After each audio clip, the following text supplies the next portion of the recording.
सातारा जिल्हा परिषदेत 134 कर्मचाऱ्यांच्या बदल्या पारदर्शक प्रक्रियेला प्राधान्य. सातारा जिल्हा परिषदेत सन 2026ची सर्वसाधारण बदली प्रक्रिया पार पडली असून एकूण 134 कर्मचाऱ्यांच्या बदल्या करण्यात आल्या आहेत.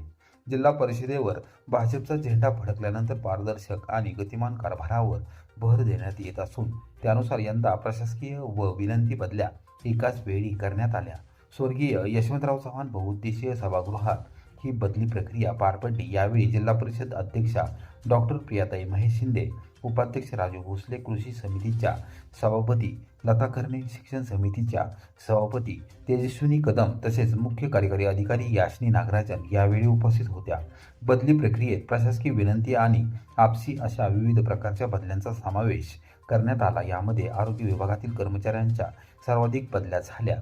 त्याखालोखाल सहाय्यक लेखा अधिकारी, वरिष्ठ सहाय्यक लेखा, सहाय्यक पशुधन अधिकारी, पशुधन पर्यवेक्षक, कनिष्ठ अभियंता आणि कनिष्ठ प्रशासन अधिकारी या पदांचा समावेश होता. दरम्यान एकूण बदल्यांमध्ये 84 प्रशासकीय, 51 विनंती तर आपसी बदल्यांची संख्या 0 राहिली. जिल्हा परिषद प्रशासनाने यंदाची बदली प्रक्रिया पारदर्शक पद्धतीने राबवल्याचा दावा केला आहे. भाजपमध्ये गटबाजी खपवून घेतली जाणार नाही. सातारा नगरपालिकेतील राड्यानंतर शिवेंद्रसिंहराजे भोसले यांचा नगरसेवकांना थेट इशारा.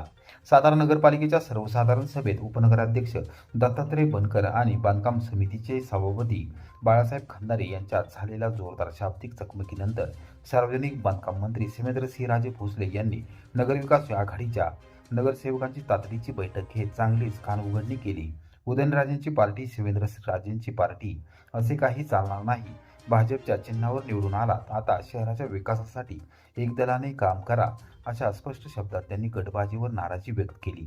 बैठकीच्या सुरुवातीला शिवेंद्रसिंहराजे भोसले यांनी नगरसेवकांना सुनावत सभागृहात टू द पॉइंट बोला, अनावश्यक वाद घालून पक्षाची प्रतिमा मलिन करू नका, तुम्ही वेडेवाकडे वागलात तर उत्तर आम्हाला द्यावे लागते, असा इशारा दिला. काही नगरसेवकांच्या आक्रमक भूमिकेवर त्यांनी तीव्र नाराजी व्यक्त करत ही सर्वांची एकच संघटना आहे आणि सर्वांनी एकत्रितपणे काम करायचे आहे असे ठणकावून सांगितले.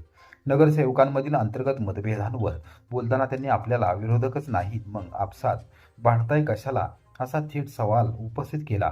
सभागृहात आरोप प्रत्यारोप करण्याऐवजी चर्चा करून प्रश्न सोडवावे असा सल्लाही त्यांनी दिला. काही कामे मंजूर होतात, काही होत नाहीत, पण त्यासाठी तमाशा करण्याची गरज नाही असेही ते म्हणाले. बैठकीदरम्यान अनेक नगरसेवकांनी निधी वाटप, विकास कामे आणि प्रशासनाच्या कार्यपद्धतीबाबत नाराजी व्यक्त केली. त्यावर शिवेंद्रसिंहराजे भोसलेंनी संबंधित प्रश्न सामंजस्याने सोडवण्याच्या सूचना दिल्या.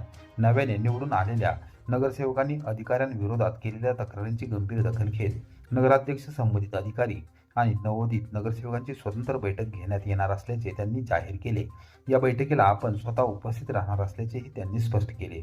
जुन्या नगरसेवकांनी नव्या सदस्यांना मार्गदर्शन करावे, अनुभवाचा उपयोग करून घ्यावा आणि कोणताही गैरसमज वाढू देऊ नये असे आवाहन करत त्यांनी सभागृह हे वाद घालण्याचे नव्हे तर शहराच्या विकासासाठी व्यासपीठ आहे असे सांगितले. आरोग्य, स्वच्छता, बांधकाम आणि पाणीपुरवठा या मूलभूत सेवांबाबत कोणतीही तडजोड सहन केली जाणार नाही असा इशाराही त्यांनी दिला.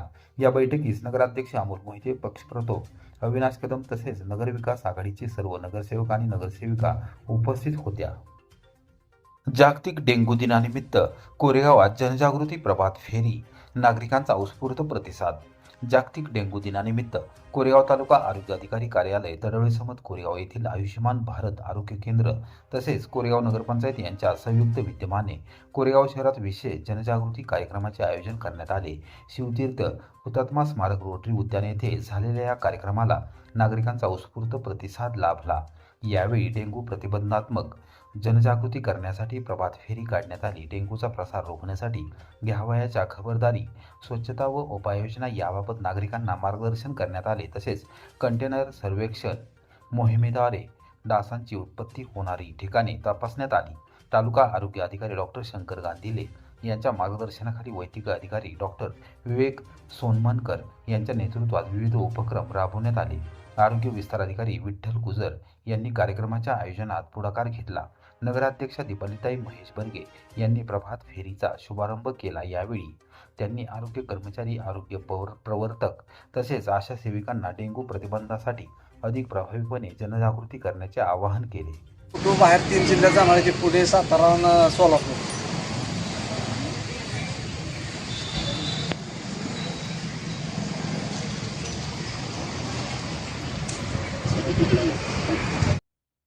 दुकानातील कामगारानेच मालकाच्या घरात फोडली तिजोरी.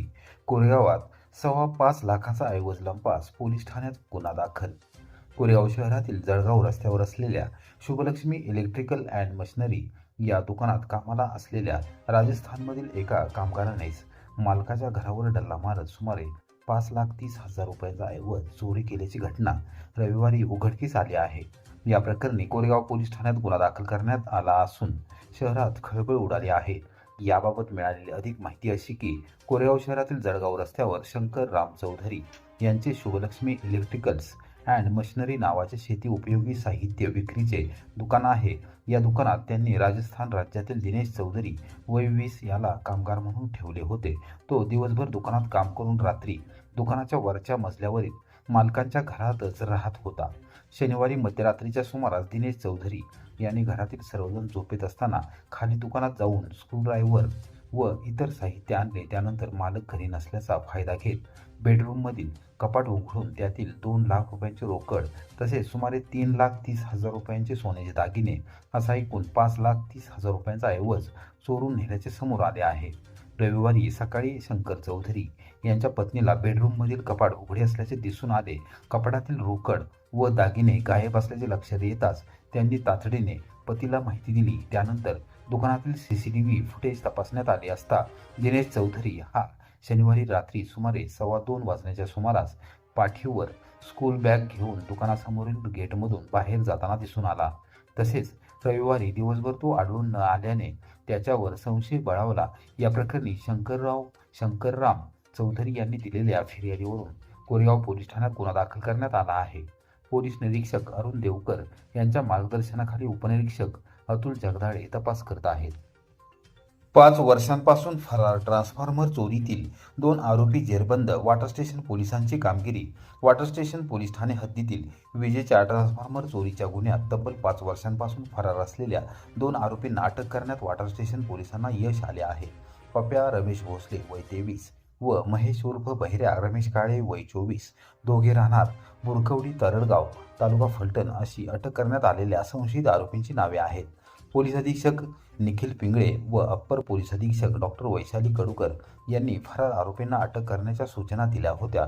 त्यानुसार कोरेगावच्या उपविभागीय पोलीस अधिकारी राजश्री तेरणी यांच्या मार्गदर्शनाखाली सहाय्यक पोलीस निरीक्षक सुशांत भोसले यांनी गुन्हे प्रकटीकरण शाखेला कारवाईच्या सूचना दिल्या होत्या. दरम्यान ट्रान्सफॉर्मर चोरी प्रकरणातील फरार आरोपी पप्या भोसले व महेश उर्फ बहिऱ्या काळे हे सोमवार दिनांक 11 मे रोजी तळवडे समत वाघोली परिसरात येणार असल्याची गोपनीय माहिती पोलिसांना मिळाली. त्यानंतर गुन्हे प्रकटीकरण शाखेच्या पथकाने 2 स्वतंत्र पथके तयार करून परिसरात नियोजनबद्ध सापळा रचला. या धाडसी कारवाईत गेल्या 5 वर्षांपासून पोलिसांना वारंवार चकवा देणाऱ्या दोन्ही आरोपींना ताब्यात घेण्यात आले. त्यानंतर संबंधित गुन्ह्यात त्यांना अटक करण्यात आली असून पुढील तपास वॉटर स्टेशन पोलीस करत आहेत.